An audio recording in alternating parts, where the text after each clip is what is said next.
আপোনাৰ WhatsApp বা Instagram Facebookৰ account বেলেগে মনে মনে চলাই থকা বুলি সন্দেহ হয় নেকি এই তিনিটা সেটিংছত গৈ আজি এইটো কনফাৰ্ম কৰি লওক প্ৰথমে আহক WhatsAppলৈ ওপৰত দিয়া থিৰৰত ক্লিক কৰি লিংক ডিভাইস এই অপচনটোত অন কৰক ইয়াত যদি Google Chrome বা অন্য নাম লিখা থাকে দেন বুজিব আপোনাৰ WhatsAppৰ একাউণ্ট অন্য কোনোবাই চলাই আছে ইয়াক ৰিমুভ কৰিবলৈ ইয়াত ক্লিক কৰি লগ আউট কৰি দিয়ক আৰু যদি এনে ধৰণৰ শো কৰে দেন বুজিব আপোনাৰ WhatsAppটো কোনেও চলাই থকা নাই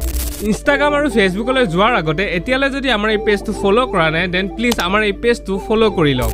এতিয়া Instagram আৰু Facebookৰ বিষয়ে জানো আহক Instagram আৰু Facebookৰ সেটিংছবোৰ প্ৰায় একেই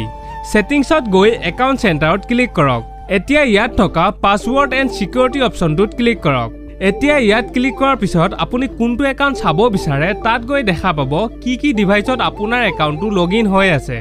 যদি আপোনাৰ মোবাইলৰ বাদেও অন্য মোবাইলৰ নাম দেখিছে লগে লগে তাত ক্লিক কৰি লগ আউট কৰি দিয়ক বৰ্তমান সময়ত এনে ধৰণৰ হেকবোৰ বহুত বাঢ়ি গৈছে সেয়েহে এই ভিডিওটো যিমান পাৰে শ্বেয়াৰ কৰি দিয়ক